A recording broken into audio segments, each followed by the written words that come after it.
Hello my viewers, welcome back to my channel. ഞാനിന്ന് ഉണ്ടാക്കുന്നത് mushroom pepper മസാലയാണ്. ചപ്പാത്തിയുടെ കൂടെയൊക്കെ ഒരു അടിപൊളി കോമ്പിനേഷൻ ആയിട്ടുള്ളതാണിത്. അപ്പോൾ നമുക്കിത് എങ്ങനെയാണ് ഉണ്ടാക്കുന്നത് നോക്കാം. അതിന് മുന്നേ എൻ്റെ ചാനൽ ആദ്യമായിട്ട് ആരെയും കാണുവാണെങ്കിൽ ഒന്ന് സബ്സ്ക്രൈബ് ചെയ്യണേ.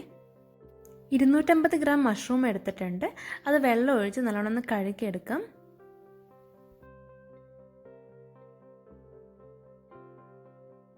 കഴുകിയെടുത്ത മഷ്റൂം ഒരു തുണി വെച്ചൊന്ന് തുടച്ച് കളയാണ്. അതിൻ്റെ അകത്തുള്ള എക്സസ് ആയിട്ടുള്ള വെള്ളം ഒന്ന് പോകാനാണ് തുണി വെച്ച് തുടക്കുന്നത്. അതിനുശേഷം ചെറുതായി കട്ട് ചെയ്തെടുക്കാം മഷ്റൂംസൊക്കെ.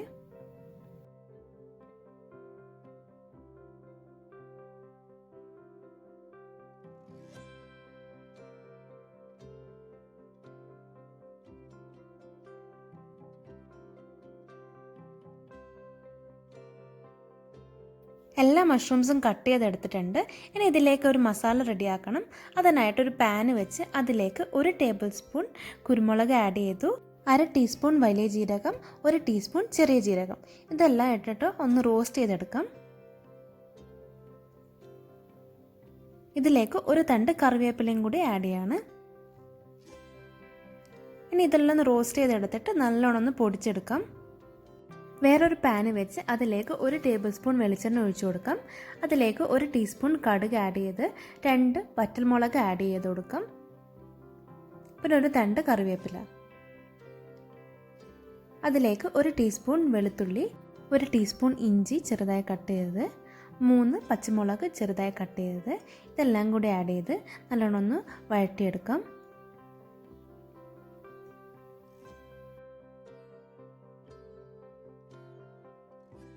ഇതിലേക്ക് 2 മീഡിയം സൈസ് സവാള ചെറുതായി കട്ട് ചെയ്ത് ആഡ് ചെയ്യാം. ഇനി ഇതെല്ലാം കൂടി നല്ലോണം വഴറ്റിയെടുക്കാം. ആവശ്യത്തിന് ഉപ്പും ചേർത്ത് കൊടുക്കാം.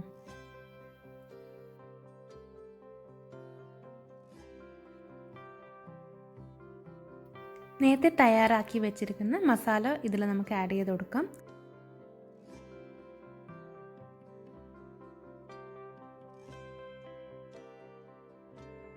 ഒരു മീഡിയം സൈസ് കാപ്സിക്കം ചെറുതായി കട്ട് ചെയ്ത് ഇതിൽ ആഡ് ചെയ്യാം.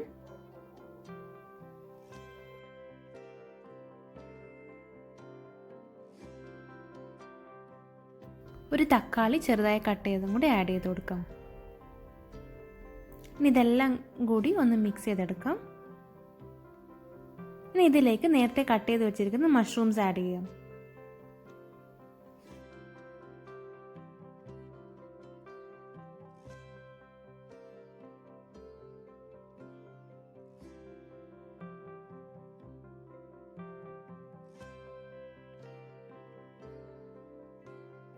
ഒരു കപ്പ് ചൂടുവെള്ളം ചേർത്ത് കൊടുക്കാം.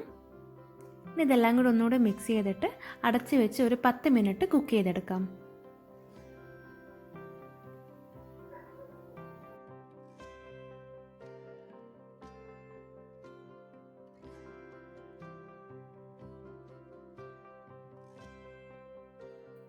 മഷ്റൂംസൊക്കെ ഇപ്പം നല്ലോണം കുക്കായി വന്നിട്ടുണ്ട്.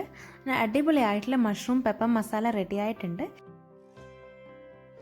ഇതെല്ലാവരും ഒന്ന് വീട്ടിൽ ട്രൈ ചെയ്ത് നോക്കണം. ഇഷ്ടപ്പെടുവാണെങ്കിൽ എൻ്റെ ചാനലൊന്ന് ലൈക്ക് ചെയ്യാനും കമൻറ്റ് ചെയ്യാനും സബ്സ്ക്രൈബ് ചെയ്യാനും മറക്കരുത്. സബ്സ്ക്രൈബ് ചെയ്യുമ്പോൾ അതിൻ്റെ തൊട്ടടുത്തുള്ള ബെല്ലൈക്കണും കൂടി ഒന്ന് എനേബിൾ ചെയ്യണം. അപ്പോൾ അടുത്ത വീഡിയോ ആയിട്ട് കാണാം. അതുവരേക്കും ബൈ.